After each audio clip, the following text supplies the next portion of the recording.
Amen. Basi twende mbele za Mungu, tumshukuru Mungu.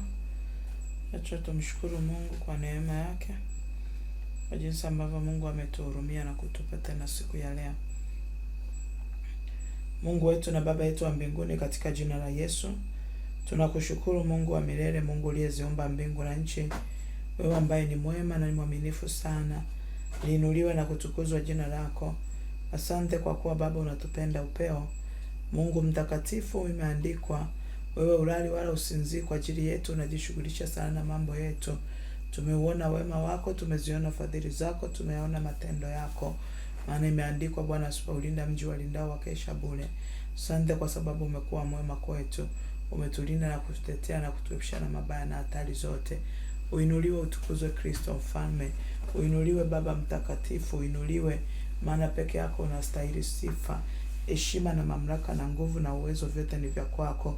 Tunalibariki mno jina lako takatifu, Mungu wetu.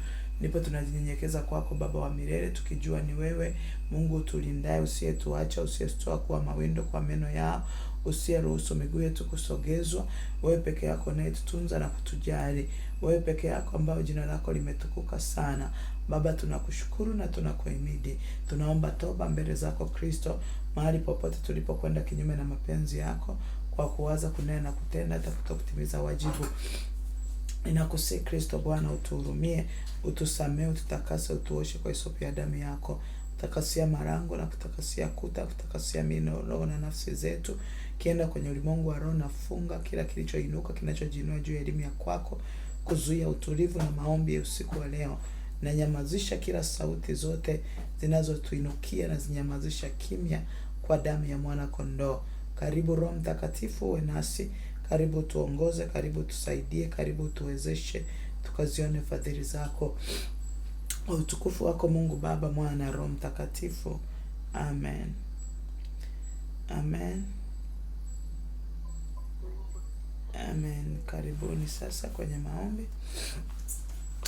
Karibuni kwenye maombi yetu. Tuingie kwenye kuomba. Maombi yetu ya siku ya leo. Wale wa YouTube watatuona baadaye. Maombi yatarushwa baadaye. Kuna vitu tunavirekebisha kidogo.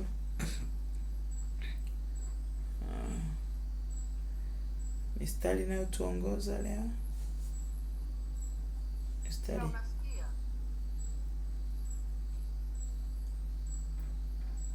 Hello.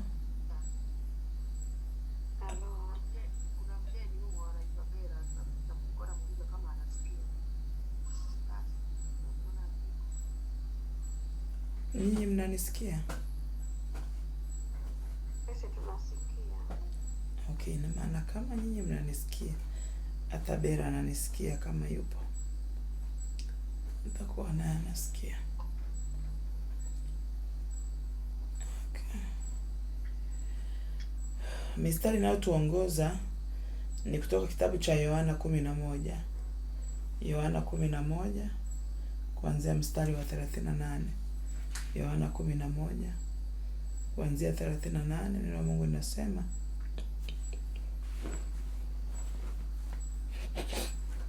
Yohana 11:38. Neno la Mungu linasema, basi Yesu ali akiugua tena nafsini mwake, akafika kwenye kaburi, nalo lilikuwa ni pango na jiwe limewekwa juu yake. Yesu akasema, liondoeni jiwe. Martha, dada yake yule aliyefariki, akamwambia, Bwana, ananuka sasa, maana amekuwa maiti siku 4. Yesu akamwambia, mimi sikukwambia kwamba ukiamini utauona utukufu wa Mungu? Basi wakaliondoa lile jiwe. Yesu akainua macho yake juu akasema, Baba, ninakushukuru kwa kuwa unanisikia. Nami najua ya kuwa wewe wanisikia siku zote, lakini kwa ajili ya mkutano huu waliohudhuria nalisema haya, ili wapate kusadiki kwamba ndiwe uliyenituma. Naye akisha kusema hayo, akalia kwa sauti kuu, Lazaro, njoo. Lazaro, njoo huku nje. Akaondoka nje yule aliyekufa, amefungwa sanda miguuni na mikononi, na uso wake umefungwa leso. Na Yesu akawaambia, mfungueni, mwache aende zake. Bwana Yesu asifiwe. Haleluya. Bwana Yesu asifiwe. Mbona kama mpo? Yaani mko chini mno, yaani mko chini mno. Unanifanya niwaze kwamba hamsikii. Basi amka, mchangamke, ndipo tutaweza kuomba vizuri. Amen. Hapa ni habari za Lazaro aliyekufa. Yesu anafika kwao na Lazaro, anakuta Lazaro ashazikwa wakati alipelekewa taarifa ya kuugua kwake, na akawaambia kabisa hata wanafunzi wake kwamba ugonjwa huu sio wa mauti, lakini kumbuka, anaenda huko anakuta na kuzikwa huyo tayari ameshazikwa. Na hapa anasema basi Yesu akiugua tena nafsini mwake, akafika kwenye kaburi, nalo lilikuwa ni pango na jiwe limewekwa juu yake. Unajua, wanajiuliza maswali mengi. Mtu aishakufa, yaani mtu amekufa. Kama mtu amekufa, anawekewa jiwe la nini? Kwamba atakimbia au atasumbua?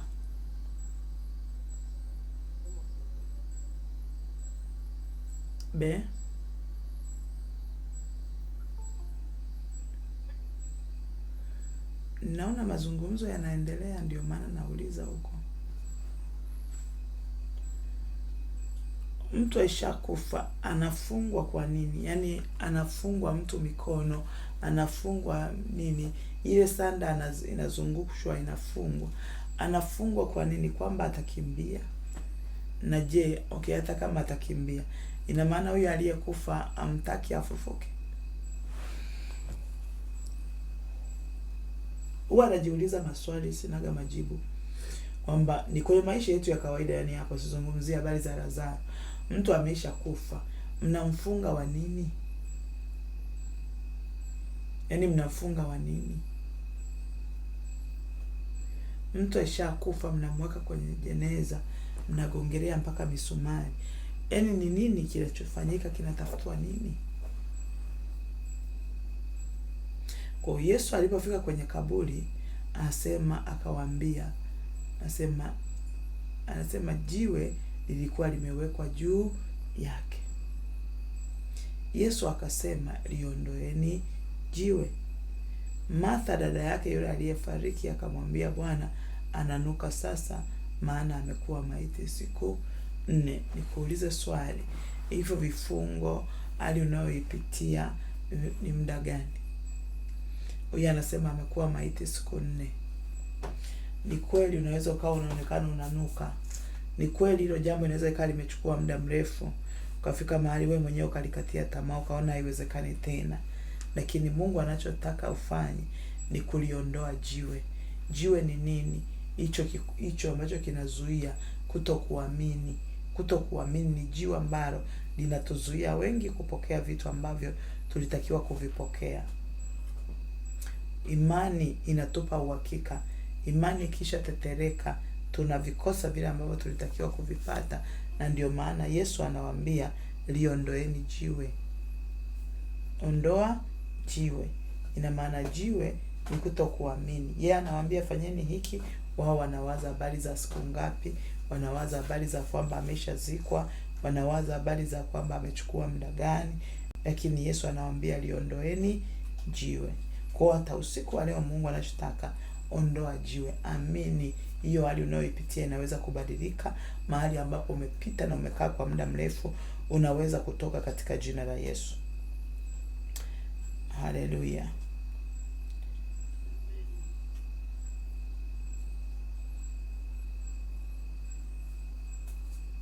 Haleluya, haleluya. Mstari wa ngapi huu? Mstari wa 40 anasema, Yesu akamwambia, mimi sikukwambia ya kwamba ukiamini utauona utukufu wa Mungu, hapo ndipo tunadhibitishiwa kwamba jiwe lilikuwa ni nini? Imani imeshaguswa. Hakuwa na imani. Ndio maana nasema sikukwambia ukiamini.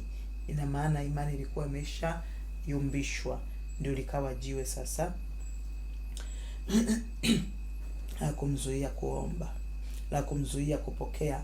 Kwa Mungu anataka uamini kwamba hiki ninachokiombea Mungu atakifanikisha. Ili jaribu unalolipitia Mungu anaweza kunitoa hapa. Lakini mstari wa 41 anasema basi wakaliondoa lile jiwe, na maana wakaanza kuamini. Yesu akainua macho yake juu akasema, Baba, nakushukuru kwa kuwa unanisikia. Nami najua ya kuwa wewe wanisikia siku zote. Najua ya kuwa unanisikia siku zote, lakini kwa ajili ya mkutano huu waliohudhuria nalisema haya ili wapate kusadiki, na maana wapate kuamini kwamba ndiwe uliyenituma. Bado imani inazungumzwa hapo. Naye akisha kusema hayo akalia kwa sauti kuu, Lazaro, njoo huku nje. Ni nini cha kwako kilichokufa ambacho tunatakiwa kukiita usiku wa leo? Ni nini ambacho kimekufa ili usiku wa leo tukiite kije nje? Ni nini? Ni afya, ni biashara, ni kazi, ni watoto, ni ndoa? Ni nini kilichokufa ili tukiite kije kifufuke kabisa katika jina la Yesu? Asema akatoka nje yule aliyekufa, amefungwa sanda miguuni na mikononi, na uso wake umefungwa leso. Naye Yesu akawaambia, mfungueni mwache aende. Yesu anawaambia mfungueni mwache aende. Kumbe unaweza ukafungwa, hakuna naye kuacha, bado unaendelea kuandama. Kwa unapoenda kufunguliwa, ukifunguliwa, Yesu anaamuru wa kuache uende. Hiyo biashara ifunguliwe iendelee mbele. Mtoto afunguliwe afanikiwe. Tufunguliwe, huduma zetu zifunguliwe, maisha yetu yafunguliwe, tupate kuendelea mbele katika jina la Yesu. Lakini anasema akatoka nje aliyekufa, amefungwa sanda miguuni. Kwa hiyo leo hii tunaenda kufungua hizo sanda zilizofungwa kwenye miguu. Fungua sanda zote walizokufunga nazo. Umefungwa wapi? Fungua hizo sanda miguuni, fungua sanda mikononi. Fungua kabisa, pangua roho ya mauti, ondoa roho ya mauti juu ya maisha yako. Fungua hiyo sanda, ondoa hiyo leso waliokufunga nayo usoni. Fungua kabisa kwenye uso wako. Pangua kila mauti iliyoachiliwa kwenye sura yako, iliyoachiliwa kwenye ufahamu wako, iliyoachiliwa kwenye akili zako. Hiyo mauti iliyoachiliwa. Maana naposema kwamba na leso ilikuwa imefungwa usoni, ina maana wamefunga moja kwa moja akili, ufahamu, auoni au uonekani, umefungwa. Lakini kwa jina la Yesu tunakwenda kuomba, tunafungua sanda miguuni, tunafungua mikononi, tunafungua hizo leso usoni, tunafungua ufahamu, tunafungua akili. Kila kilichofungwa kinafunguliwa kabisa katika jina la Yesu. Lakini kitu cha kwanza tunayaondoa kila aina ya jiwe lililowekwa kutuzuia mahali tulikowekwa. Hiyo mauti iliyoachiliwa inapigwa, inaondolewa kwa damu ya Yesu. Hayo mawe yanahukumiwa na kuondolewa kabisa katika jina la Yesu. Haleluya. Haleluya, haleluya. Kwa hiyo tunapokwenda mbele za Mungu kuomba, kitu cha kwanza, ondoa jiwe. Wamekuwekea jiwe au umejiwekea wewe jiwe, liondoe hilo jiwe kwa damu ya Yesu. Ondoa kila jiwe lililowekwa kwako, liondoe kabisa katika jina la Yesu. Nasema liondoeni jiwe. Ni nani aliyeliweka hilo jiwe? Nasema basi Yesu akiugua tena nafsini mwake akasema, akafika kwenye kaburi, nalo lilikuwa ni pango. Ondoka kwenye mapango huko walikokuweka, na jiwe limewekwa juu yake. Jiwe limewekwa, alikujiweka, limewekwa. Nani aliyeweka hayo mawe? Piga kabisa maajenti wote, mawakala wote wa Ibilisi, wapige. Hao ndio wawekaji wa mawe, wachawi, washirikina, warozi, wenye ila, wenye wivu, watuchukia, wasiotupenda, waharibiwe kabisa. Mapango yote walikotuweka huko tunavitoa vilivyo vya kwetu katika jina la Yesu Kristo wa Nazareti aliye hai. Haleluya. Haleluya, haleluya. Amen. Amen, amen, amen. Basi tuende mbele za Mungu kuomba. Tuende mbele za Mungu kuomba. Tuende mbele za Mungu kuomba.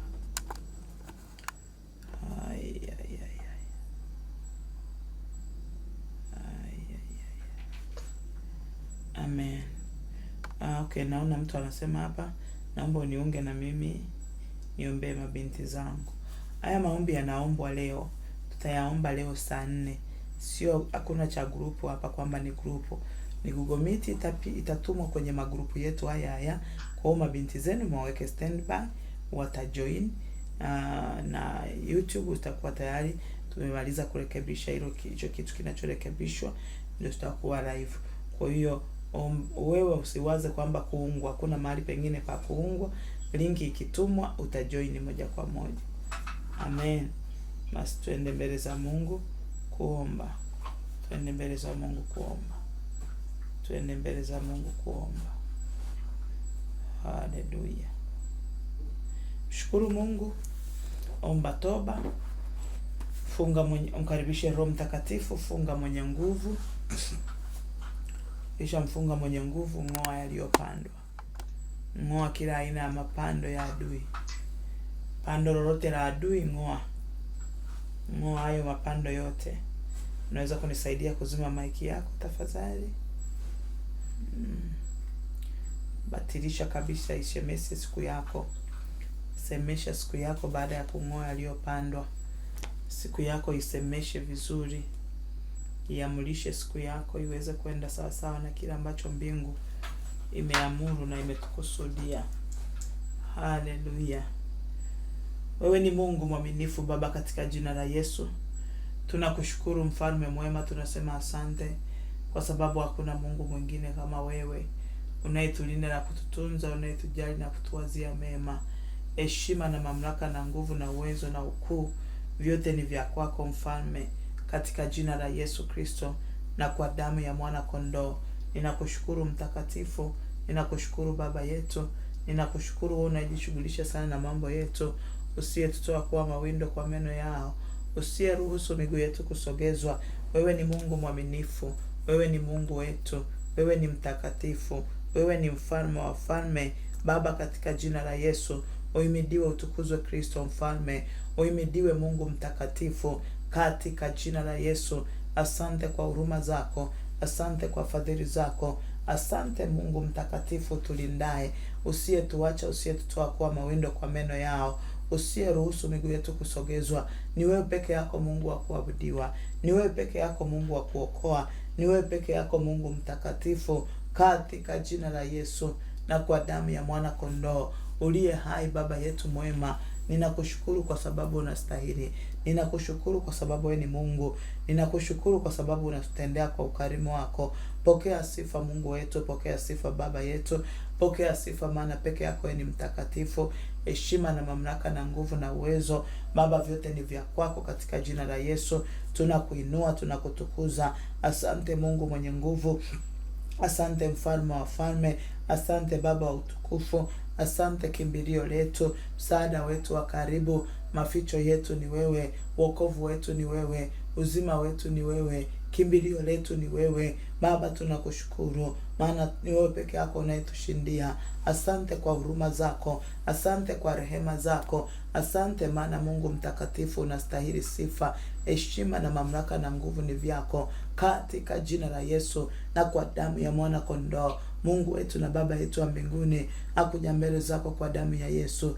Ninaomba toba, naomba rehema mbele zako Bwana, juu ya jambo lolote ambalo Baba ukilitazama alikupendezi, na si rehema zako, na si fadhili zako, na si mkono wako wenye nguvu wa kuume wenye nguvu wa haki yako, katika jina la Yesu na kwa damu ya mwana kondoo. Baba yetu na Mungu wetu, mfalme wa falme, Mungu, katika jina la Yesu, Baba wa rehema, Mungu tuhurumie Baba, tusamehe, tutakase Bwana, maana imeandikwa wote wametenda dhambi na kupungukiwa na utukufu wa Mungu. Ni kweli Bwana, tumekutenda dhambi na tumepungukiwa na utukufu wako. Ninasi rehema zako Kristo, ninasi huruma zako Mungu, ninasi Bwana utuhurumie, utusamehe, ututakase, utuoshe kwa hisopu ya damu yako. tupate kufaa mbele zako Kristo, katika jina la Yesu Kristo, kwa damu ya mwana kondoo. Takatifu Mungu wetu na Baba yetu wa mbinguni, niko ambaye niko, uliye kuwepo upo, unayeishi, unayetenda, unayemiliki, unayetawala katika uzuri na utakatifu wako, kwa mamlaka ya jina la Yesu na kwa damu ya mwana kondoo. Baba wa mbinguni, Mungu mwenye enzi yote, niko ambaye niko, uliye kuwepo, ninakusihi Bwana wa majeshi, utuhurumie, utusamee, ututakase, utuoshe kwa hisopo ya damu yako, tupate kufaa mbele zako Kristo, kwa mamlaka ya jina la Yesu na kwa damu ya Yesu. Baba wa rehema, Mungu mtakatifu, umesema karibia vitu vyote katika Torati usafishwa kwa damu, na pasipo kumwaga damu hakuna ondoleo, na si damu yako ya thamani ikapite na kutuondolea chochote kinachotenga mbali na uso wako. Maana imeandikwa, sikio lako si zito hata lisiweze kusikia, mkono wako si mfupi hata usiweze kuokoa, bali maovu yetu yametufarakisha sisi na uso wako. Baba, hutaki kusikia, kwa mamlaka ya jina la Yesu na si damu yako ya thamani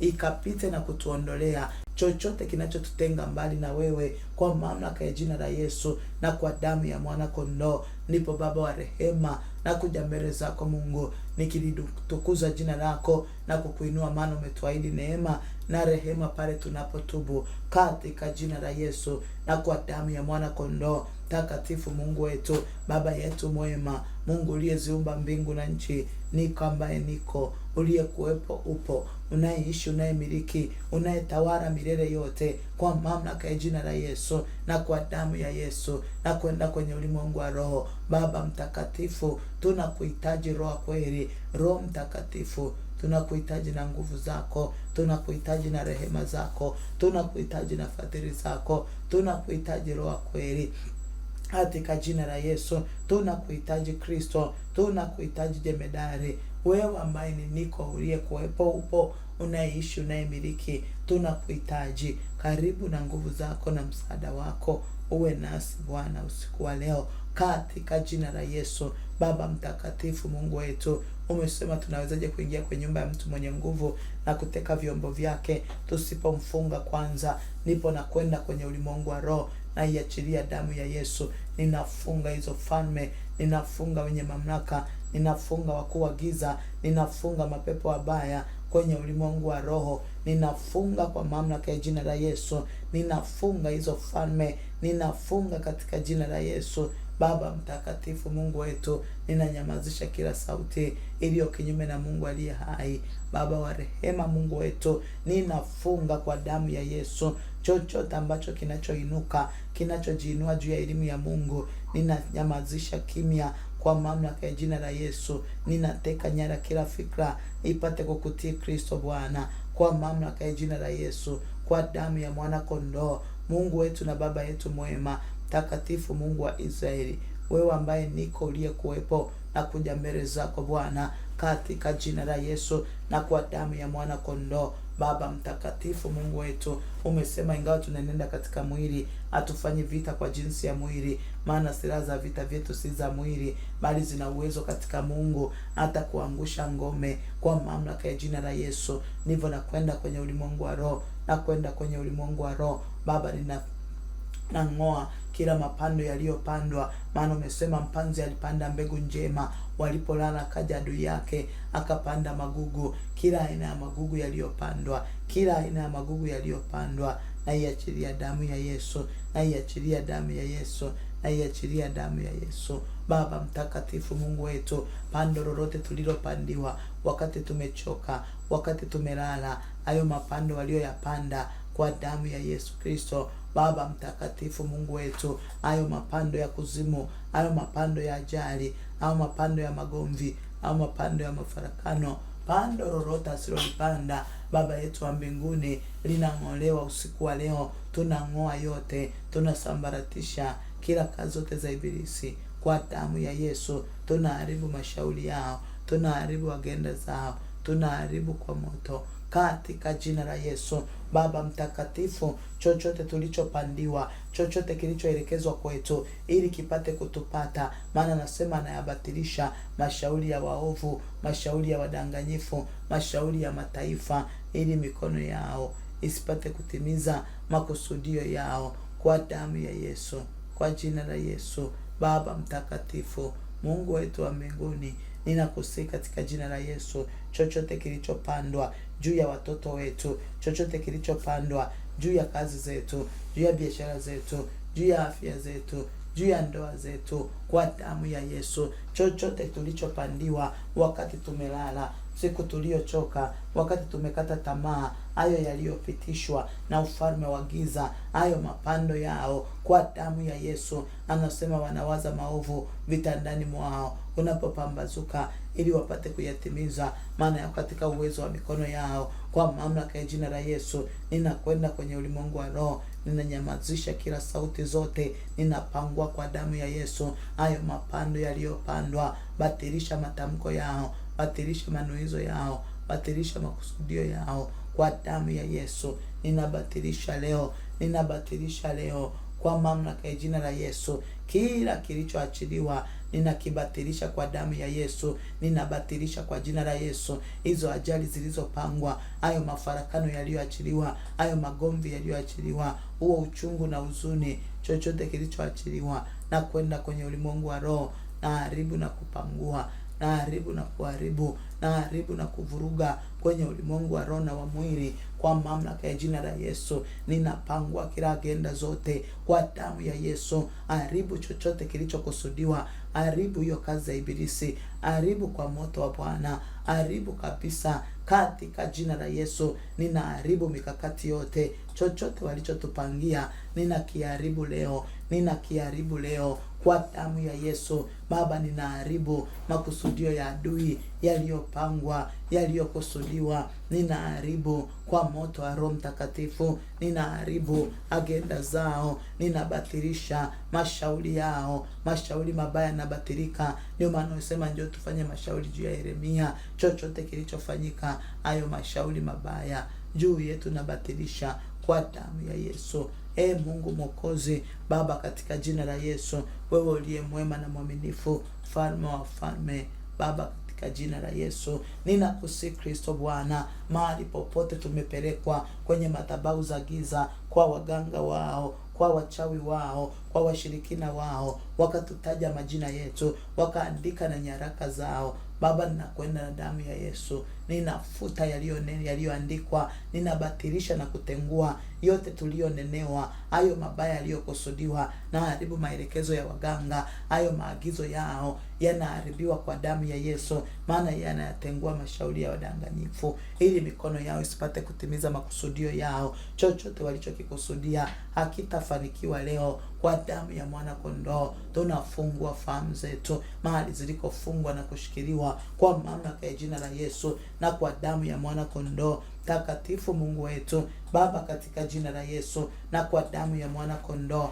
wewe ambaye ni mwaminifu na wa haki, Mungu mtakatifu, mfalme Bwana, katika jina la Yesu na kwa damu ya mwana kondoo, Mungu wetu na Baba yetu wa mbinguni, niko mbele zako Kristo, ninakusihi katika jina la Yesu, chochote Bwana kilichopangwa kibaya juu yetu, kilichopangwa na wachawi, kilichopangwa na waganga, kilichopangwa na warozi, kilichopangwa na washirikina, wenye hila, wenye wivu, watuchukia, wasiotupenda, lolote baya waliotupangia, na kwenda na damu ya Yesu nabatilisha leo, nabatilisha, natengua vyote vilivyopangwa juu ya watoto wetu, yaliyopangwa juu ya kazi zetu, yaliyopangwa juu ya biashara zetu, na kwenda kwenye ulimwengu wa roho, na mwaga damu ya Yesu kwenye hizo nafasi za watoto wako Baba, katika jina la Yesu, na mwaga damu ya Yesu Kristo inayonena mema, ikanene mema kinyume cha mashauri yao, ikanene mema kinyume cha makusudio yao, kwa mamlaka ya jina la Yesu.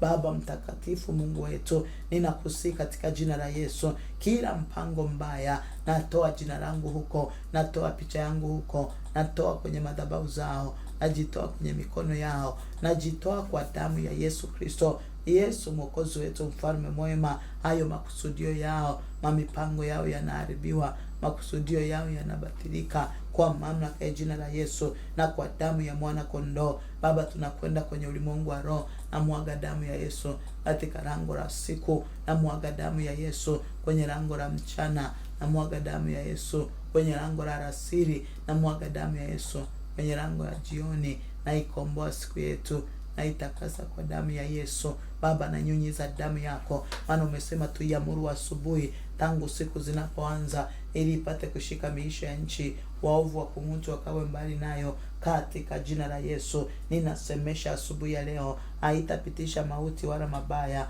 haitapitisha mateso wala uchungu, haitapitisha chochote kibaya kwa mamlaka ya jina la Yesu. Kila kibaya kilichopangwa hakitapita ndani ya siku ya leo, hakitapita kwa jina la Yesu. Na mwaga damu ya Yesu kwenye lango la asubuhi. Tunafunga na kuharibu kabisa agenda zote za siri, tunafunga na kuharibu kabisa kila mkataba wa shetani. Ninafunga kabisa kwa damu ya Yesu, ninafunga kabisa kwa damu ya Yesu, ninafunga kwa damu ya Yesu, ninafunga kwa damu ya Yesu.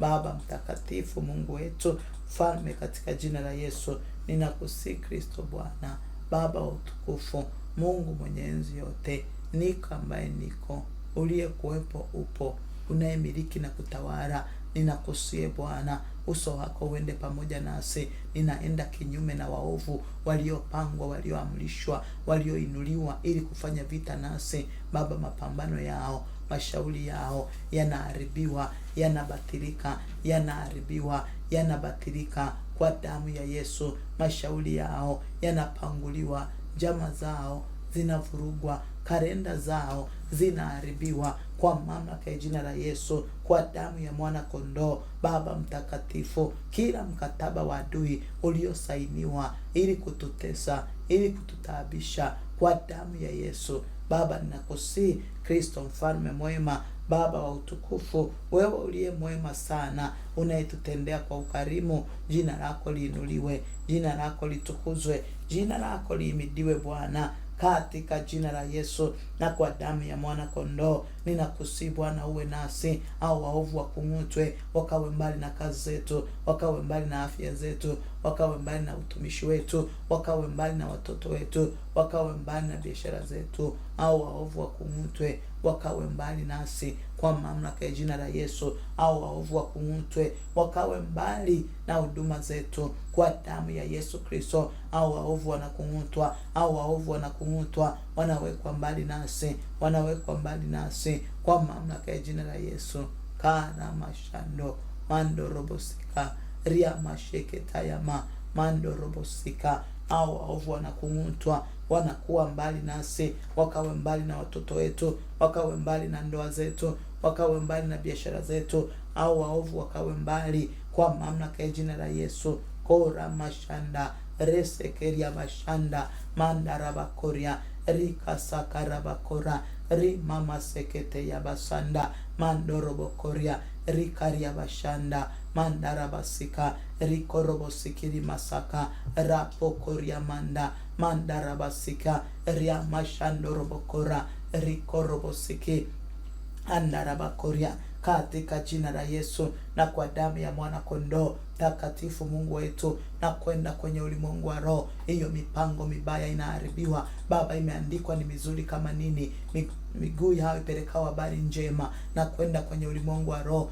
ninapangwa habari mbaya, kila habari mbaya zilizopangwa juu yetu, zilizopangwa juu ya watoto wetu, zilizopangwa na ziharibu. Tengua kabisa habari mbaya, haribu kabisa mipango ya kuzimu, haribu kabisa juu yako, haribu juu ya familia yako, haribu juu ya ndoa yako, haribu juu ya biashara zako, haribu kila mpango mbaya uliopangwa kwenye ulimwengu wa roho giza kwa damu ya mwana kondoo. Baba mtakatifu, Mungu mwenye enzi yote, niko ambaye niko, chochote kilichopangwa kinyume na wewe juu ya maisha yetu Baba, tunakipangua, tunabatilisha hizo ajali, tunabatilisha hayo mateso, tunabatilisha uchungu na huzuni, tunabatilisha mawazo mabaya, tunabatilisha kwa damu ya Yesu. Mandarabasikiriando, na ikomboa siku yetu ya leo, na iweka wakfu kwa ajili ya Bwana, siku ya tarehe 7 Bwana ya mwezi wa 10, na iweka wakfu, tunajiweka wakfu kwa ajili yako Baba. Ratiba zetu, mipango yetu ikaongozwe na wewe. Mkono wako wa kuume wenye nguvu Baba ukatushike, mkono wako wenye nguvu Baba ukatawale katika jina la Yesu. Pangua chochote walichokupangia. Amesema mabaya yatatupata, wala tauni haitakaribia hema yetu. Ninakataa hayo mabaya. Ninakataa mabaya kwa watoto wangu. Nakataa mabaya juu ya ndoa yangu. Nakataa mabaya juu ya utumishi wangu. Ninakataa mabaya yaliyoamriwa, yaliyopangwa. Baba, katika jina la Yesu, hayo mabaya nayapangua, ninaharibu, ninavuruga ratiba zote. Kusudio la adui ninaliharibu kwa damu ya Yesu. Siku yetu naiweka wakfu. Hakuna dhara, hakuna baya, maana umetupa mamlaka. Takachokifunga duniani na mbinguni kimefungwa, na kwenda na damu ya Yesu. Rama shandorobokoria, katika jina la Yesu na kwa damu ya mwana kondoo takatifu, Mungu wetu, na iachilia damu ya Yesu Kristo. Baba mtakatifu, Mungu Bwana, wewe niko ambaye niko, uliyekuwepo, upo, unaishi, unayemiliki na kutawala. Dhihirika, onekana, tenda katika uzuri na utakatifu wako. Tenda katika uzuri na utakatifu wako Yesu, katika jina la Yesu Kristo. Rapokoria masanda andarabasikiria masaya kandarabakoria mandarabasike rikaria bashakatayama resekeria ndorobosaka rapashandarabakoria karamashandarabasike rikorobosaka rabakoria. Tunafunga mateso, tunafunga uharibifu, tunafunga mateso yote kwa damu ya Yesu. Baba mtakatifu, Mungu mwenye enzi yote, siku yetu iachiliwe, majina yetu yaachiliwe, watoto wetu waachiliwe, biashara zetu ziachiliwe kwa damu ya Yesu. Baba wa milele, Mungu mwenye nguvu, mfalme wa falme, Baba, katika jina la Yesu, kila haki yetu iachiliwe. Siku yetu tunaiweka wakfu, tunafunga malango ya kuzimu. Imeandikwa, wewe ndiwe Petro, juu ya mwamba huu talijenga kanisa langu, na malango ya kuzimu yatalishinda. Peleka damu ya Yesu, peleka damu ya Yesu kwenye malango yao, peleka damu ya Yesu. Baba mtakatifu, Mungu mwenye enzi yote, aiachilia damu ya Yesu. Ninakataa, hakuna mlango wa kuzimu utakaonishinda. Watoto wangu hawatashindwa na milango ya kuzimu. Ratiba zote hazitashindikana kwa damu ya Yesu. Baba, ninakusihi, Mungu mwenye nguvu, mfalme wa falme, Baba mtakatifu, Mungu mwenye nguvu, kwa damu ya Yesu. Mandara masaka, lango la kuzimu ya maji nafunga, lango la kuzimu ya anga nafunga, lango la kuzimu ya nchi kavu nafunga kwa damu ya Yesu. Nafunga kwa mamlaka ya jina la Yesu. Hayo malango yote ya kuzimu yanafungwa, hayana mamlaka juu yetu kwa damu ya Yesu. Sante rabashando robokoria. Baba, asante kwa sababu umesema unayajua mawazo unayotuwazia sisi ni mawazo ya amani, kutupa tumaini sisi siku zetu za mwisho. Ninakataa mawazo mabaya yaliyoinuliwa, yanayopangwa, ya kwamba tufe, ya kwamba tuharibikiwe, ndoa zivunjike, tukose utulivu, tukose kibali. Kwa damu ya Yesu tunapangua njia zao, njia zao zote ziwe giza na uterezi, maana unasema watenda mabaya waliponikaribia wanile nyama yangu, walijikwaa wakaanguka. Kwa damu ya Yesu, koria mashanda mandarabasaka resa karia bashanda mandarabasaka koria mashanda rabakoria kara masakaria basanda mandarabakoria. Kwa damu ya Yesu Kristo, Baba mtakatifu, Mungu wetu, ndipo Mungu tunakusihi, neema yako ya kimbingu iwe na sisi. Hakuna lolote itakalotupata lilo baya, Baba, kusudia kwako likadhibitike kwa damu ya Yesu. Heshima na mamlaka na nguvu na uwezo na ukuu vyote ni vya kwako, kwa mamlaka ya jina la Yesu na kwa damu ya Yesu. Baba yetu na Mungu wetu wa mbinguni, ninakutukuza. Asante kwa sababu umesema mawazo yako ni mema kwetu, katika jina la Yesu na kwa damu ya mwana kondoo. Baba yetu na Mungu wetu wa mbinguni, siku yetu tunaiweka wakfu kwa ajili yetu na kwa watoto wetu, na juu ya tunavyovifanya, Mungu mtakatifu, vipate kufanikiwa kwa mamlaka ya jina la Yesu. Neema yako Kristo ikatushike, neema yako Kristo ikatuhifadhi,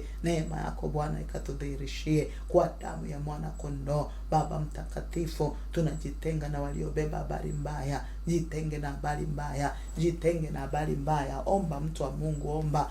Hakuna atakaye kutenga na hizo habari mbaya, ni wewe utakayevitamka, ni wewe kadri unavyoomba. Kataa habari mbaya, kataa kwa jina la Yesu, kataa habari mbaya, Kataa hizo habari mbaya kwako. Kataa kwa damu ya Yesu habari mbaya juu ya watoto wetu, habari mbaya juu ya biashara zetu, habari mbaya juu ya kila tunachokifanya. Tunakataa habari mbaya, hizo taarifa mbaya tunazifunga kwa mamlaka ya jina la Yesu. Baba mtakatifu, ni mizuri kama nini miguu yao peleka habari njema. Ninakataa habari mbaya, ninakataa kwa mamlaka ya jina la Yesu. Hizo habari mbaya sio fungu langu kwa damu ya Yesu, wala kwa watoto wangu, wala kwenye nyumba yangu. Hizo habari mbaya nafunga kwa mamlaka ya jina la Yesu. Asante Mungu wetu na Baba yetu wa mbinguni, maana unaenda kutenda. Baba, neno lako linasema katika kitabu cha Yohana 11:38, sema Yesu akaugua tena nafsini mwake, akafika kwenye kaburi,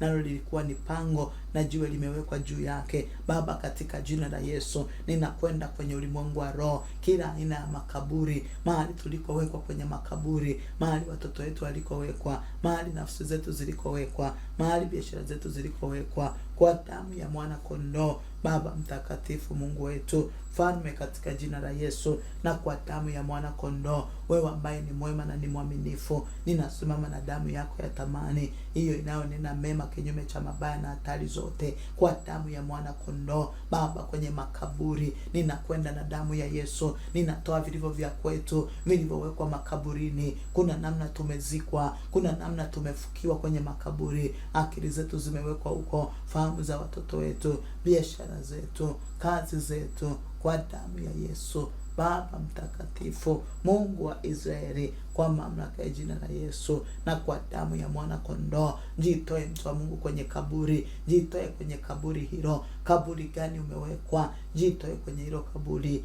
jitoe kwenye hilo kaburi, jitoe kwenye hilo kaburi kwa mamlaka ya jina la Yesu. Anasema akafika kwenye kaburi, akafika kwenye kaburi, kwenye makaburi tulikowekwa, kwenye makaburi tulikozikwa, kwenye kaburi lolote ambako Bwana wamezika vya kwetu, na kwenda na damu ya Yesu, na mwaga damu ya Yesu Kristo. Baba, na iachilia damu yako ikanene mema, ukatutoe kwenye makaburi yote ambako wamezika vya kwetu, wamezika akili, wamezika nafsi, wamezika kazi zetu, wamezika fahamu zetu, na kwenda na damu ya Yesu kwenye hilo kaburi, mahali walikozika watoto, walikozika ndoa, walikozika biashara, walikozika vipato vya kila siku. Na iachilia damu ya Yesu Kristo, na iachilia damu ya Yesu. Ramashakaria basanda mandorobokoria resekeria masaka raposha makatayama mandarabasaka rekoria basanda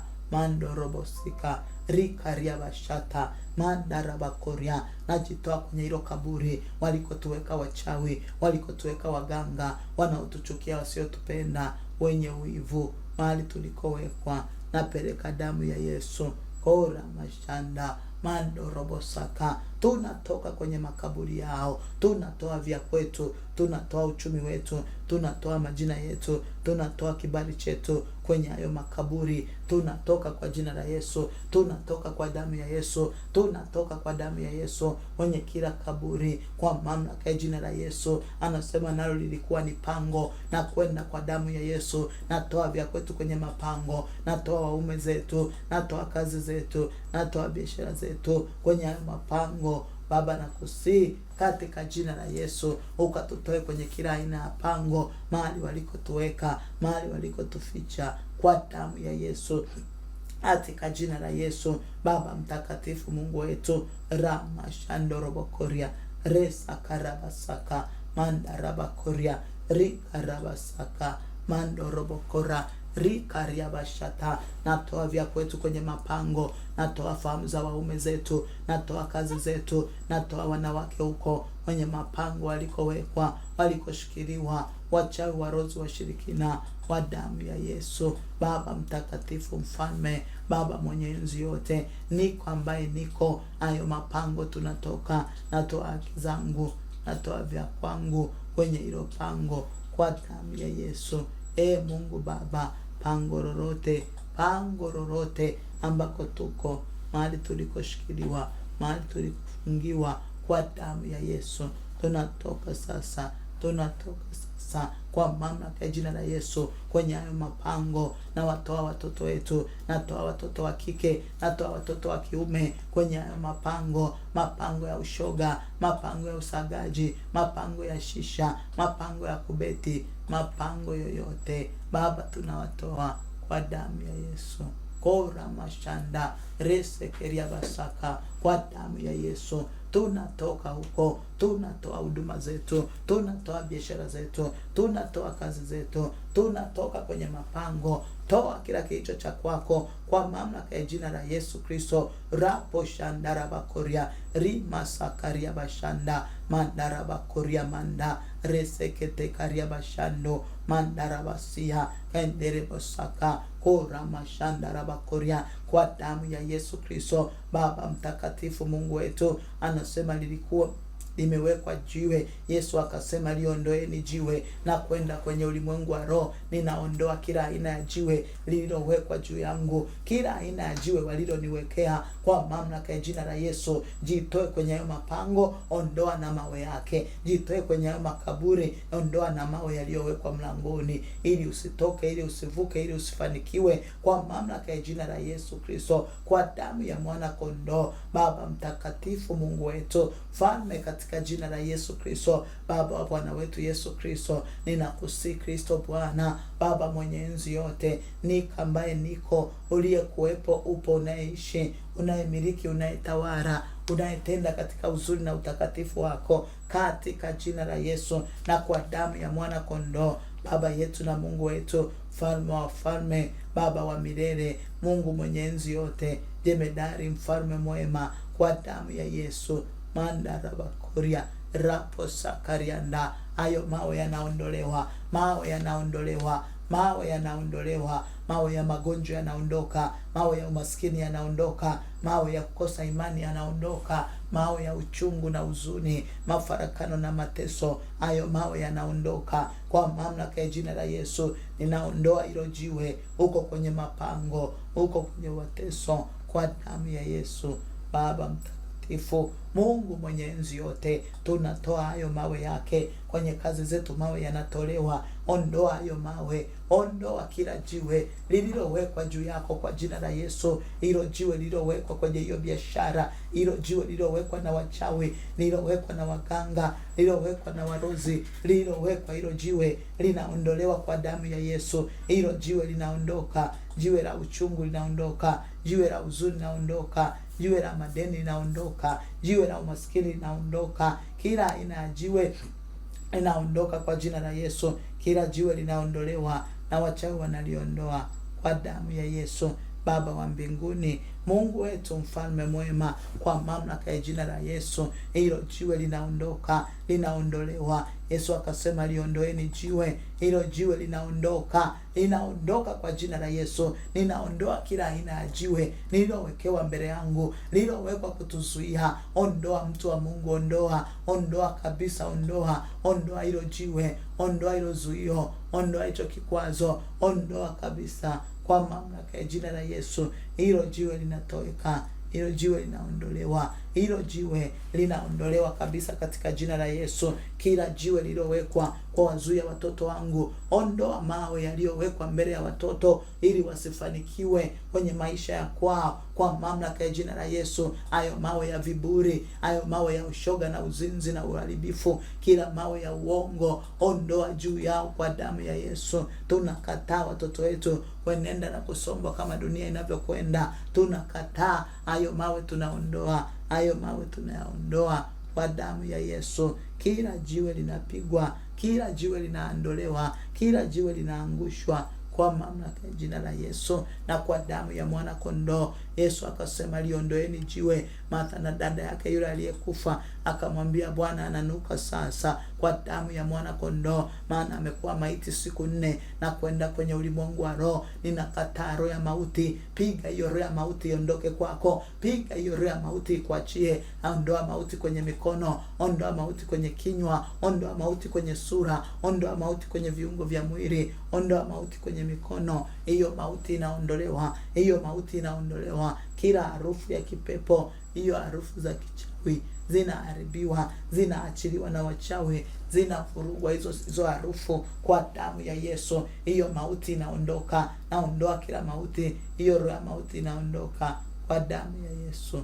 Kila mauti iliyotushikilia inatuachia. Ondoa mauti kwenye mikono yako, ondoa mauti kwenye nafsi yako, ondoa mauti juu ya jina lako, ondoa hiyo mauti kwa jina la Yesu. Kila mauti iliyoshikilia, kila mauti iliyotushikilia, kila mauti iliyotushikilia inaondoka kwa jina la Yesu, inaondolewa kwa damu ya Yesu. Hiyo mauti inaondolewa, hiyo mauti inaondolewa, hiyo mauti inaondolewa kwa mamlaka ya jina la Yesu. Kila mauti iliyopangwa inaondolewa leo, inaondolewa leo kwa damu ya Yesu. Baba mtakatifu, mauti yoyote inaondoshwa, inaondoshwa, inaondoshwa, inaondoshwa kwa damu ya Yesu. Baba mtakatifu, uharibifu na mauti na uondoa, najikung'uta navyo, najikung'uta navyo. Kila harufu mbaya iliyoachiliwa kwetu, maana nasema ananuka sasa, naondoa hiyo harufu mbaya, hiyo harufu mbaya. Maneno machafu tulionenewa yakabeba mauti kwa damu ya Yesu. Baba mtakatifu, naiondoa hiyo harufu, naiondoa hiyo harufu, naiondoa hiyo harufu kwa damu ya Yesu. Ondoa hicho kinachonuka, ondoa kabisa kwa jina la Yesu. Ondoa hiyo mauti, hiyo mauti inaondolewa, hiyo mauti inaondolewa. Naondoa roho ya mauti juu yetu kwa jina la Yesu. Kila mauti inaharibiwa, kila mauti inaharibiwa, kila mauti inaharibiwa kwa damu ya Yesu. Baba nakuomba katika jina la Yesu, ukatusaidie Bwana, ukatutoe kwenye hiyo mauti, ukatutoe kwenye mkakati wake kwa mamlaka ya jina la Yesu. Baba mtakatifu, Mungu wetu, Mfalme, katika jina la Yesu ninakusihi Kristo Bwana, usinyamaze Bwana, usinyamaze Mungu wetu, usinyamaze Kristo, usinyamaze mtakatifu, usinyamaze Emanueli. Baba katika jina la Yesu usinyamaze. Tuondolee hiyo harufu mbaya, tuondolee hiyo aliyoachiliwa, huo uchafu na uvundo wa kipepo tunaondoa kwa damu ya Yesu. Tunajitakasa kwa damu ya Yesu, maana imeandikwa karibia vitu vyote katika Torati vinasafishwa kwa damu. Tunapitisha damu ya Yesu kuanzia utosi hadi wayo wa miguu. Baba ukatutakase, Baba ukatutakase. Hiyo mauti inaondolewa, huo uvundo unaondolewa, hiyo harufu mbaya tunajikung'uta nayo, tunajikung'uta nayo, tunajikung'uta nayo. Hakuna harufu mbaya itakayokaa kwetu leo, hakuna harufu mbaya itakayofanikiwa leo kwa damu ya Yesu. Baba mtakatifu, Mungu wetu, Mfalme mwema, ninakusihi katika jina la Yesu, hiyo mauti inaondoka, hiyo mauti inatuachia. Ninaondoa mauti juu ya majina yetu, naondoa mauti juu ya maisha yetu, naondoa hiyo mauti kwa damu ya Yesu. Baba katika jina la Yesu, mauti yoyote iliyoachiliwa inatuachia leo, inatuachia leo kwa damu ya Yesu. Mandarabasaka rapo sikiri masaka rapo shandarabakora risakarabakora rikariabashata. Piga hiyo mauti, mtu wa Mungu, unafanya vitu havisogei kwa sababu mauti imeachiliwa hapo, imeachiliwa harufu mbaya. Kila tunapokwenda tunanuka. Kwa damu ya Yesu tunajitakasa, kwa damu ya mwana kondoo tunajikung'uta na damu ya Yesu, tunajikung'uta na damu ya Yesu, tunajikung'uta na damu ya Yesu. Raposhe kati ya mando, raposha kataya ma ramoshanda, raposaka rikariabasaka karamashandarabose. Kwa damu ya Yesu tunajikung'uta na huo uvundo na hizo harufu mbaya za kipepo walizoziachilia kwetu kwa damu ya Yesu, kwa mamlaka ya jina la Yesu. Baba mtakatifu, Mfalme, ramoshandarabakoria mandorobosaka karamasikiribasando ropokorabasaya rekariandarabasaka. Uvundo unatuachia, harufu mbaya inatoweka. Baba achilia harufu nzuri, harufu ya manukato, harufu ya shangwe kwa damu ya Yesu. Baba mtakatifu, Mungu wa Bwana wetu Yesu Kristo, tutoe kwenye mauti, tutoe kwenye mauti, tutoe huko walikotuweka. Hizo mauti zinaondoshwa, hiyo mauti inaondolewa, hiyo mauti inatuachia, hiyo mauti inatuachia kwa damu ya Yesu. Baba, kila mauti inaondoshwa, kila mauti inatoweka kwa damu ya Yesu. Baba wa mbinguni, Mungu, katika jina la Yesu na kwa damu ya Yesu, Baba wa milele, mandarabasaka rikariabashata resekeria mashanda mandarabakoria rikarabasaka mandarabasikiriando rapokoria basaya rapokoria mashando mandarabasaka. Kwa damu ya Yesu, Mungu mwokozi wetu, mfalme wa falme, kila harufu mbaya zinatuachia, tunawekwa huru kwa mamlaka ya jina la Yesu. Hakuna mauti itakayosimama juu yetu, juu ya malango yetu. Ondoa mauti kwenye ardhi yako, ondoa mauti kwenye nyumba yako, ondoa mauti jikoni, ondoa mauti sebreni, ondoa mauti chumbani. Peleka damu ya Yesu kwenye kitanda chako cha kulala. Mwaga damu ya Yesu hata kwa watoto wetu, tunaiondoa hiyo mauti. Mwaga damu ya Yesu mahali pako pa kazi. Kwa damu ya Yesu hiyo mauti inaondoshwa, hiyo mauti inaondoshwa. Tunaondoa mauti, inatuachia leo kwa damu ya Yesu. Baba mtakatifu, Mungu wa Israeli, ninakusihi Kristo Bwana, ukadhihirike, ukaonekane sasa na mapenzi yako katika jina la Yesu na kwa damu ya mwana kondoo. Baba mtakatifu, mahali imani zetu zimeyumbishwa, Yesu akamwambia, mimi sikukwambia kwamba ukiamini utauona utukufu wa Mungu? Baba, tuwezeshe kuona utukufu wako. Imani zetu mahali zilipotetereka, mahali imani zetu zimeyumba, mahali ambapo imani zetu zimetikiswa, ninakusihi Kristo Bwana, Baba, katika jina la Yesu, usitutie majaribuni, utuokoe mfalme,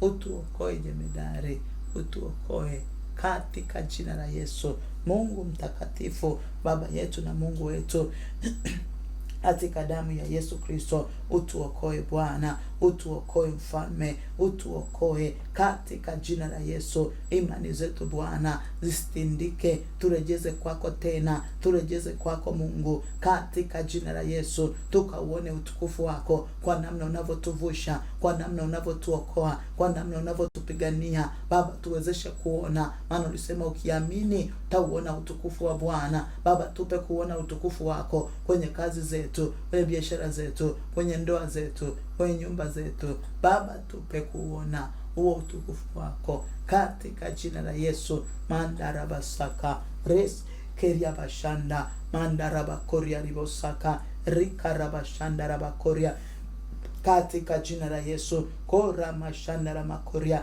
rikarabasaka mandara masikiria ndorobokoria rikarabasaka. Kwa damu ya mwana kondoo, Mungu tusaidie kuona utukufu wako katika jina la Yesu. Asema, nami najua ya kwamba wewe wanisikia siku zote. Sema basi wakaliondoa jiwe, nasi tunakwenda kuondoa jiwe, na wale waliotuwekea hayo mawe, wale walioinuliwa na ufalme wa giza, waliotuwekea hayo mawe, tunakwenda kwenye ulimwengu wa roho. Yeyote aliyeinuka, aliyetuwekea jiwe, aliyeweka mawe mbalimbali kwenye malango yetu, kwenye njia zetu zote, Baba, kwa damu ya Yesu, kila nguvu za giza, uganga na uchawi na urozi na ushirikina, hao waliotuwekea hayo mawe, Baba, wanayaondoa. Anasema basi wakaliondoa lile jiwe, na walioinua na hiyo mikono yao iliyonyoshwa kwetu, hiyo mikono yao ivunjwe, iharibiwe kabisa kwa jina la Yesu. Wayaondoe hayo mawe yake,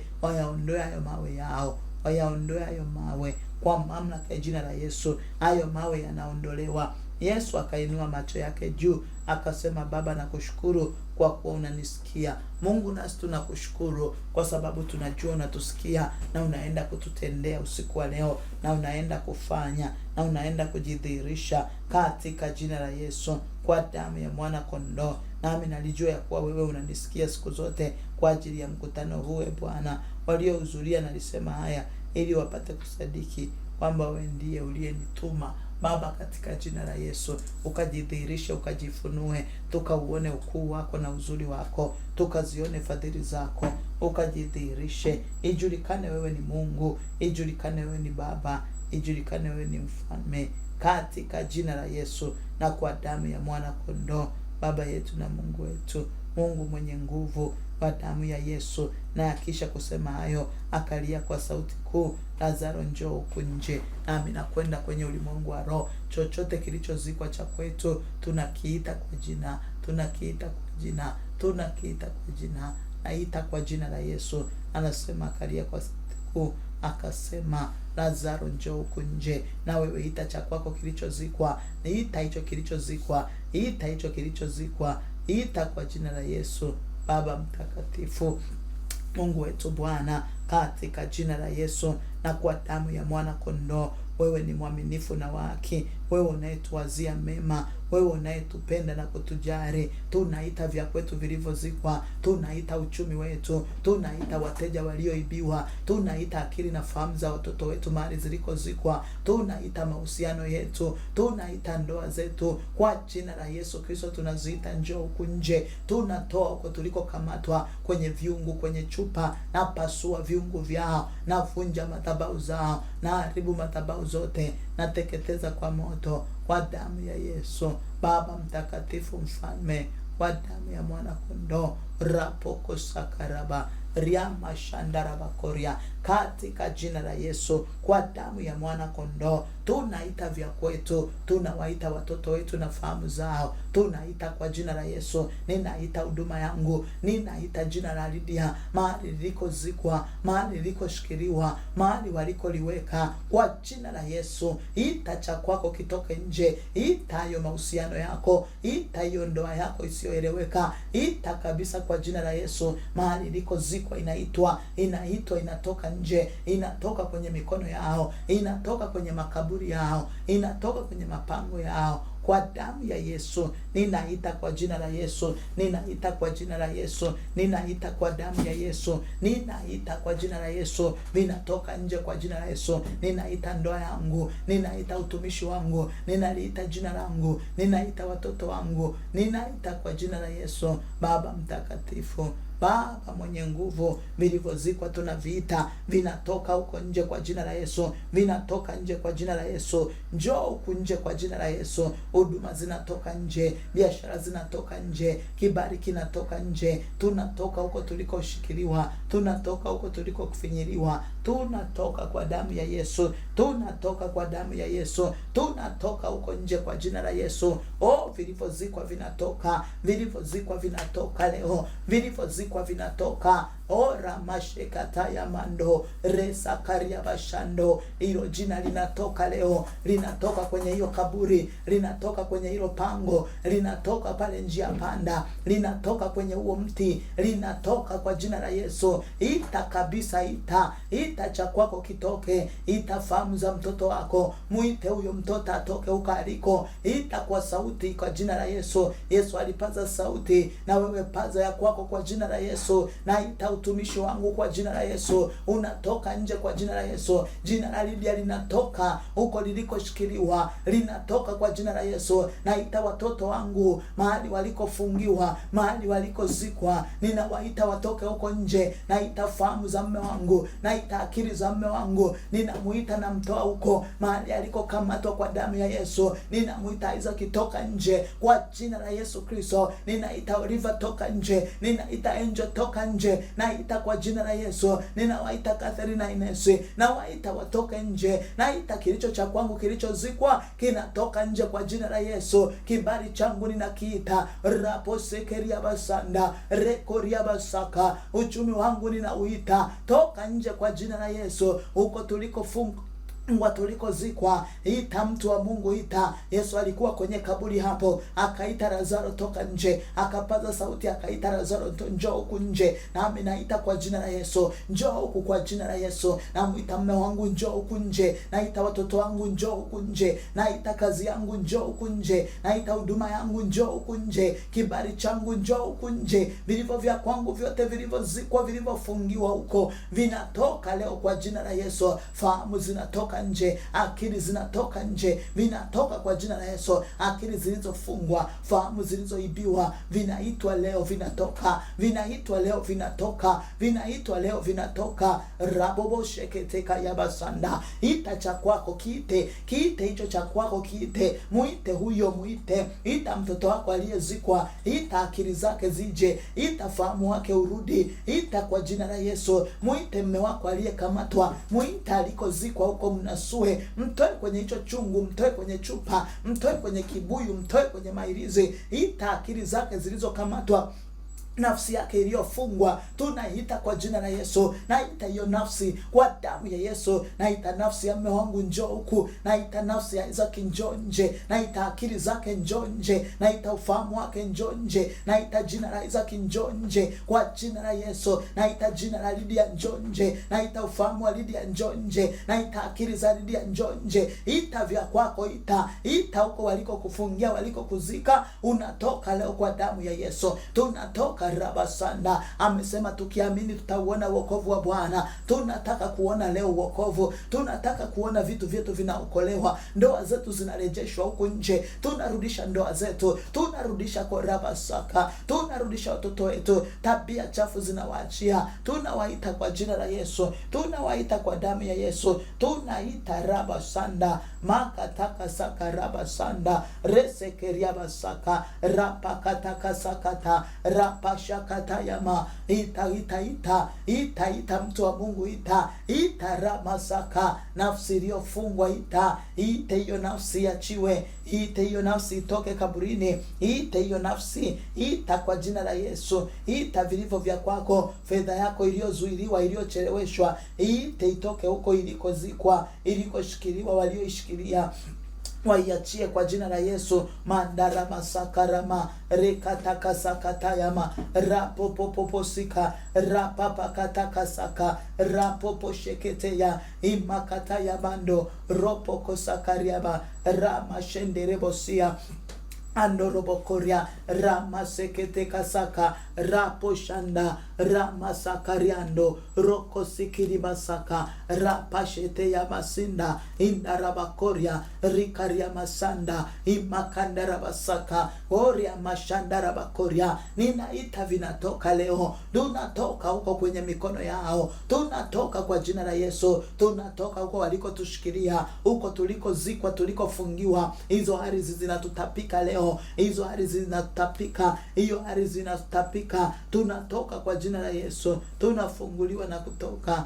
Tunafunguliwa na kutoka. Ramosheketayama mandarabasaka raposhanda resakarabasaka rapokosakaraba rima mandorobosaka rapashandorobosaka rapokoria rikaramasaka imamamasaka ita vitoke, ita kwa jina la Yesu. Wanatoka watoto wetu, vinatoka ndoa zetu, vinatoka vya kwetu vilivyozikwa, vinatoka kwa jina la Yesu. Vinaitwa vitoke nje. Njoo huku nje kwa jina la Yesu. Na katika jina la Yesu Kristo. Na akisha kusema hayo akalia kwa sauti kuu, Lazaro njoo huku nje. Nami naita, hakuna kisichokuwa na jina. Kiite kwa jina la Yesu, kwa jina lake. Muite mtoto wako kwa jina lake. Muite mume wako kwa jina lake. Muite mke wako kwa jina lake. Ita kabisa kwa jina la Yesu. Ita biashara yako kwa jina lake. Ita kandarabasaka. Hilo jina lako liite kwa jina lake, kwa jina la Yesu. Ita leo, ita vyote, ita kandarabasaka oria mashandorobosaya.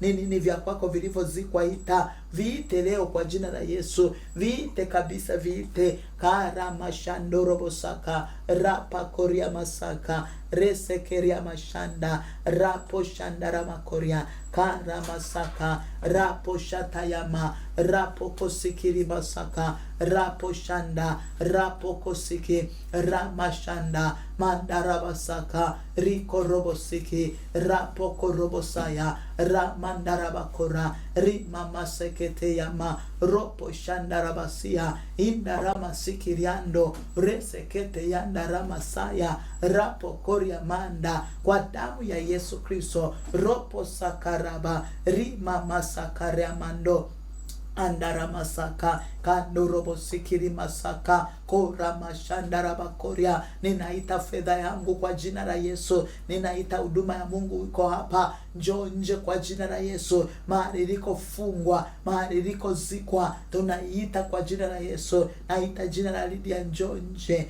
Ninatoka huko nilikoshikiliwa, nilikozikwa, nilikofungwa. Naita jina la Isaac, njoo nje. Naita jina la Angel, njoo nje. Naita jina la Oliver, njoo nje. Naita kwa jina la Yesu. Ninaita wanatoka huko kwenye mapango, kwenye mafundo, ora masakarabo resekeria bashata. Ita mtu wa Mungu, ita mtoto wako, muite tu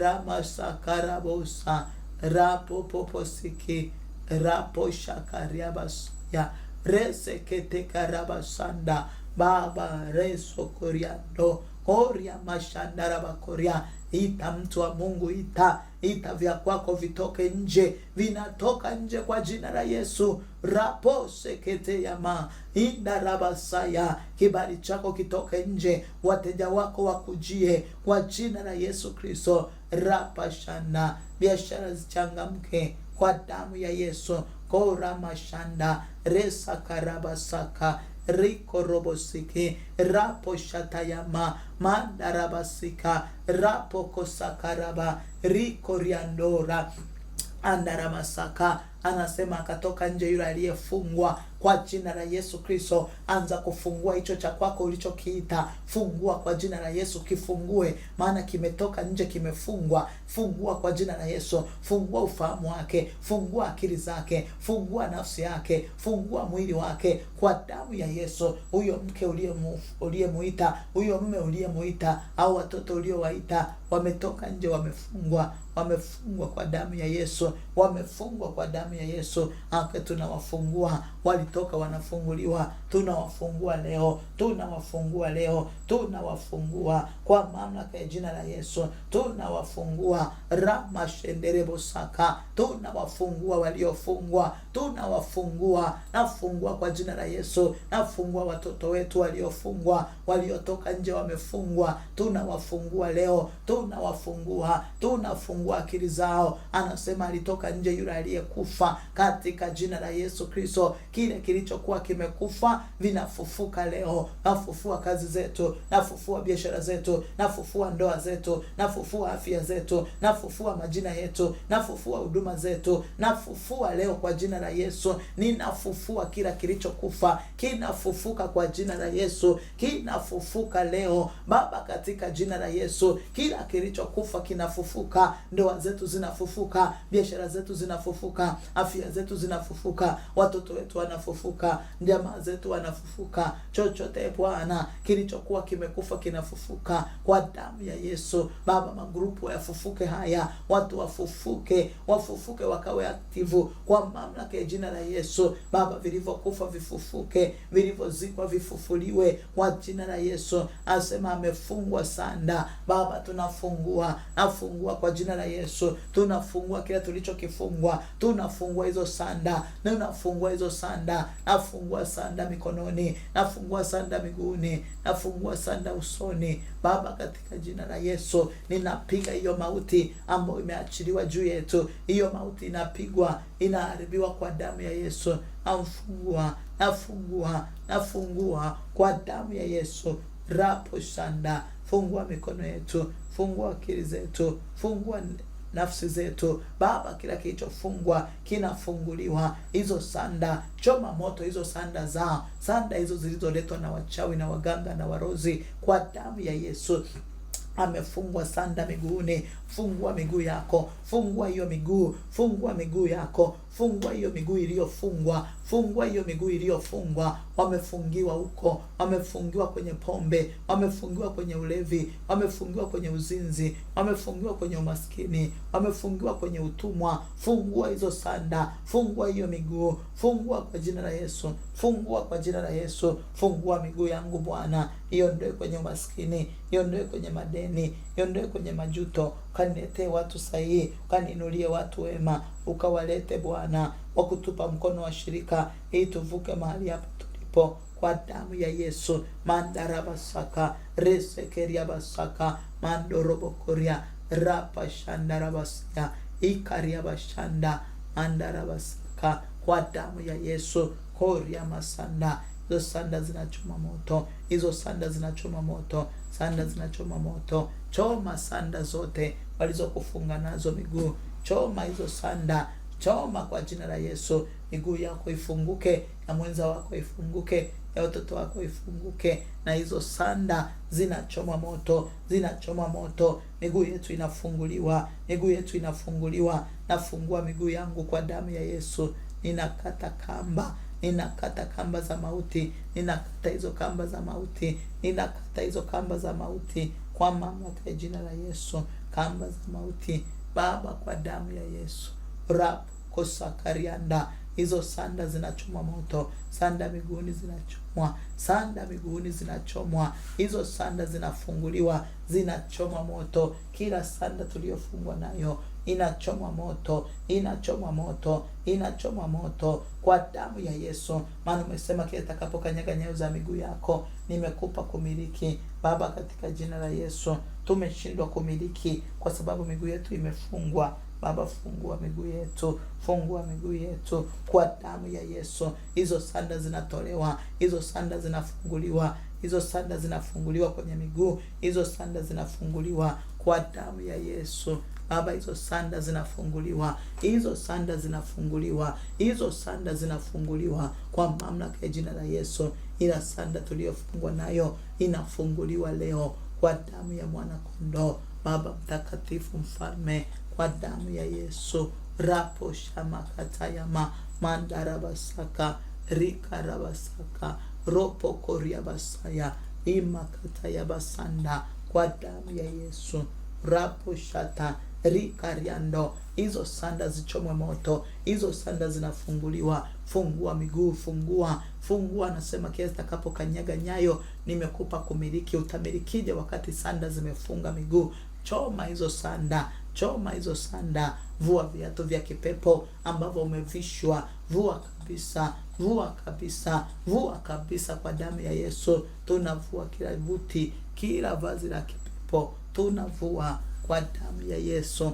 Baba mtakatifu, nafungua kwa jina la Yesu. Nafungua hizo sanda, nafungua kwa damu ya Yesu. Nafungua kwa mamlaka ya jina la Yesu. Nafungua kwa damu ya mwana kondoo. Ninafungua hizo sanda zote, nafungua. Fungua miguu ya watoto wetu, nafungua miguu ya wenza wetu, waume zetu, wake zao. Baba, nafungua hiyo miguu, nafungua kwa watoto kwa damu ya Yesu. Baba mtakatifu, Mungu wetu, ninakusihi Kristo Bwana. Baba, usinyamaze. Mandarabasaka resekeria bashanda mandarabakoria kwa damu ya Yesu. Baba, fungua, jifungue kabisa. Atupeleka moto wa Roho Mtakatifu.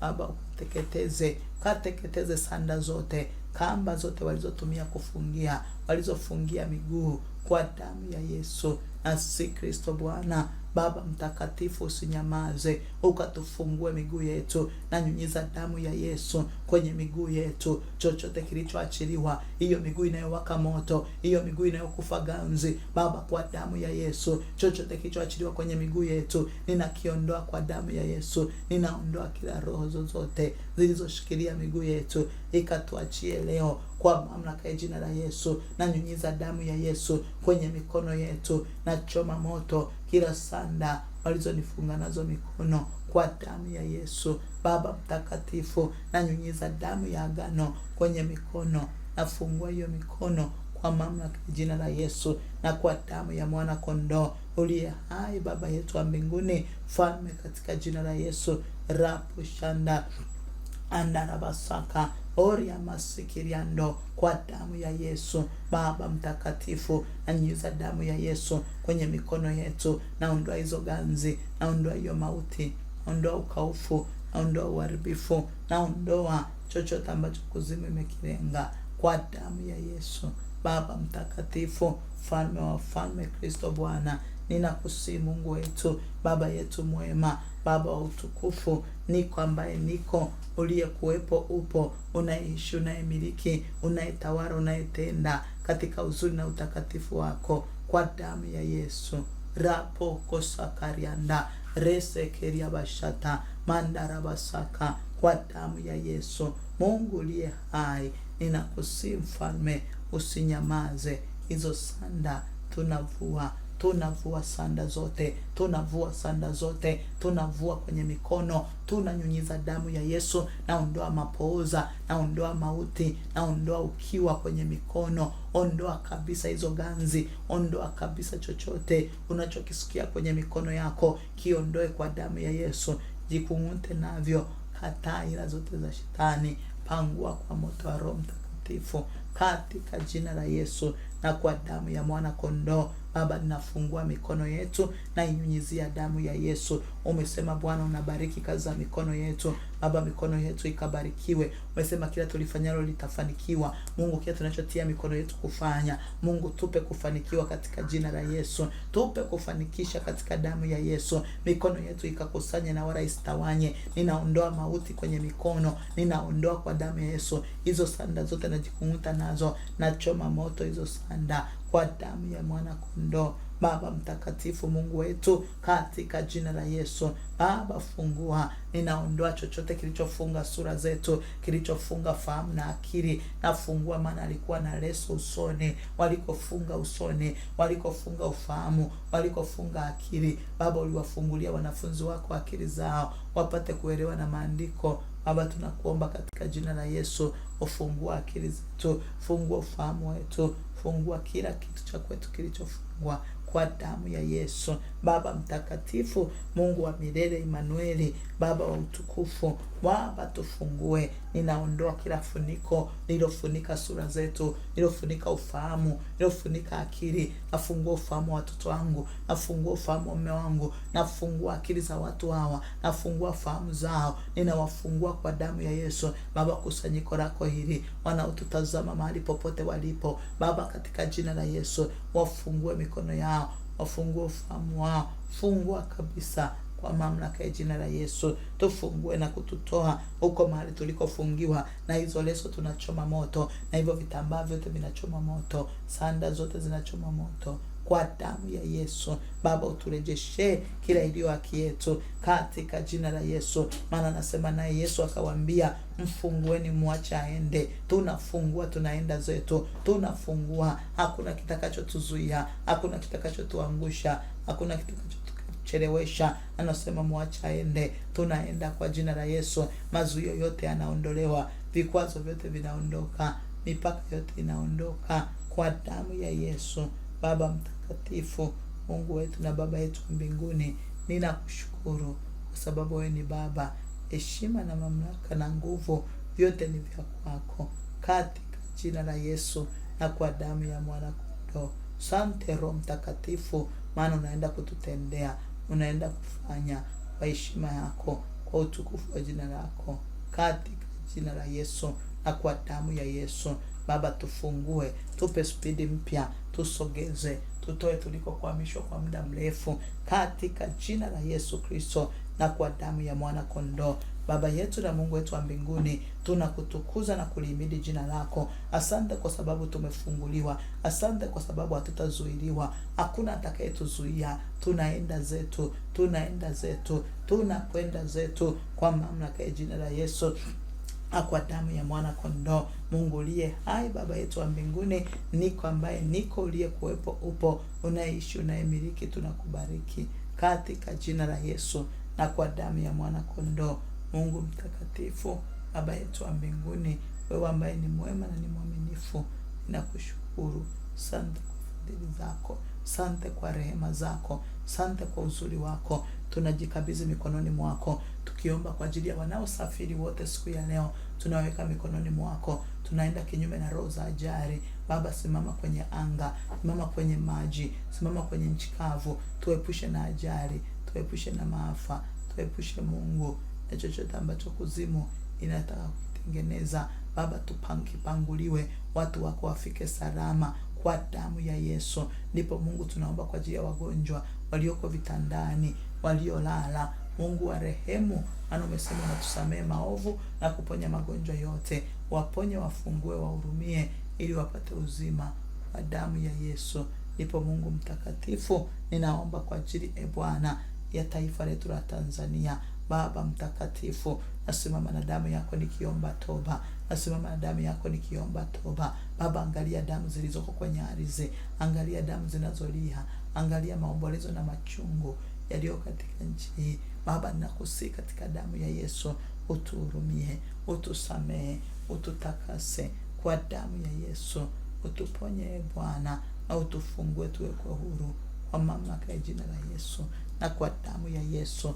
Wewe ni Mungu mwaminifu, utuhurumie, utuepushe na mabaya, tuepushe na mchafuko, tuepushe na hatari zote, tuepushe na vita, tuepushe tu Bwana. Damu ya Yesu kwenye mipaka ya nchi hii, damu ya Yesu kwenye kuta na malango yake, damu ya Yesu ikatukaje juu yetu, ikatunenee mema kinyume cha mpango wote wa adui. Wewe ni Mungu wa haki, haki yako na idhihirike, haki yako na idhihirike, haki yako na idhibitike katika jina la Yesu Kristo wa Nazareti aliye hai.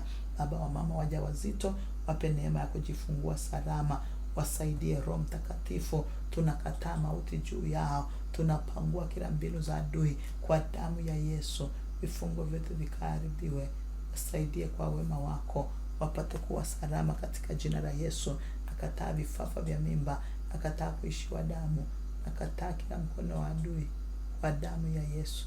Asante Mungu wetu, asante mfalme mwema, asante kwa sababu wewe peke yako unastahili. Heshima, mamlaka na nguvu na uwezo na utukufu vyote ni vya kwako Baba.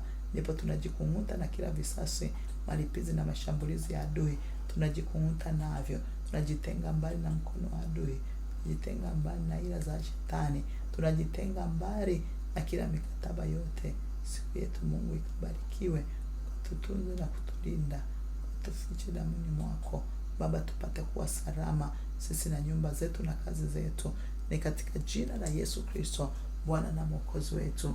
Bwana Yesu, nakukabidhisha kundi hili, watoto wako hawa walioamka usiku wa leo, ninaweka mikononi mwako Mungu. Ukawafufue vilivyokufa vya kwao, ukawanyanyue tena, wape spidi za kuendelea mbele katika jina la Yesu. Wafungue kwenye kila kitu, wapate kufanikiwa watoto wako katika jina la Yesu Kristo wa Nazareti aliye hai.